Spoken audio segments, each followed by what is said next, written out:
Good evening, inquisitive and curious friends. I'm Jules, and today we're going to learn about a brief history and taxonomy of detective fiction.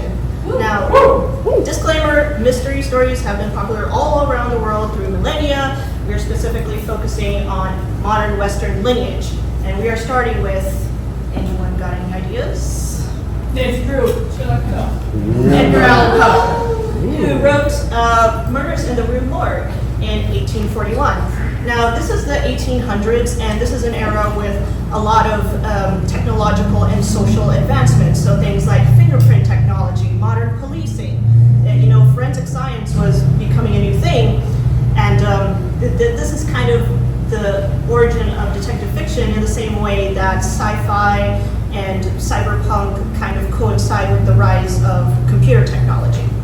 Now, Poe's detective, Auguste Dupin, inspired a lot of copycats and a lot of followers, including Sherlock Holmes. Now, you know him, everyone knows him, I don't need to introduce him. He is the most adapted fictional character of all time. So I won't spend too much time here, but I do want to highlight two things about him.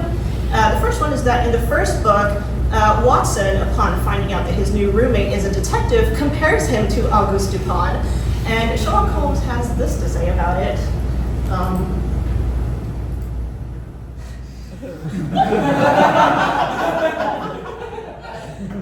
Got him.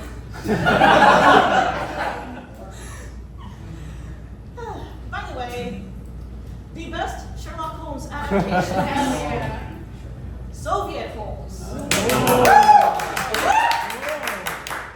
The Great Mouse Detective. Awesome. Okay, now let's skip ahead to the 1920s, also known as the Golden Age of detective fiction. Now, something very significant happens between Sherlock Holmes and now. The Great War, and also the Spanish flu. So this is an era with a lot of very pent-up grief. People were in need of a cathartic resolution to things. They needed something with a sense of closure. So the major theme of this era is order is knocked out of balance and it's being brought back into place by the detective. So this is when the fair play whodunit is invented. Rules were developed that made these novels into solvable games.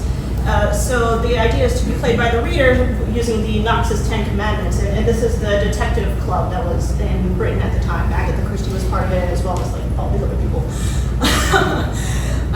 So Knox's 10 Commandments and also Van Dyne's 20, but let's not get into that.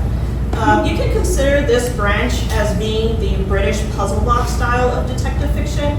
The art of the craft is in creating a mystery that is challenging but still fair to the player, ultimately. And by the way, Agatha Christie's detective, Hercule Poirot, he was compared to Sherlock Holmes, and he had this to say about it. Got him. So let's cross over to see what's happening in the United States at this time. So that is when we are introduced into hard-boiled detective fiction. So unlike the British puzzle box style with its clean sense of closure and justice, hard-boiled fiction is gritty, action-oriented, and it's not a fair play mystery. In fact, this lineage owes a lot of itself to Western stories and cowboy fiction. The private detective character, he has this freedom to move across lots of different social classes. In a way that very few professionals are able to. And that is why Los Angeles in particular became a common setting for these kinds of stories because of this big sprawled out, especially in the 1930s.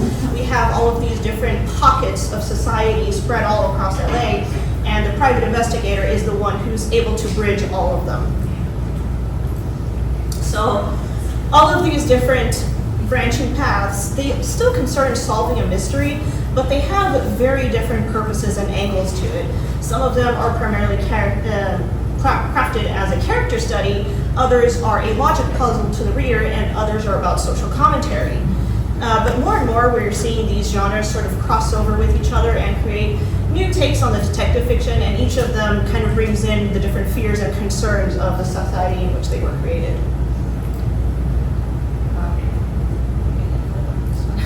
Okay, so major subtypes. The great genius, the weird little boy, the urban cowboy, gender neutral, the nosy old lady, gender neutral, and the meddling kids. So, in conclusion, what is a detective? It's a gender.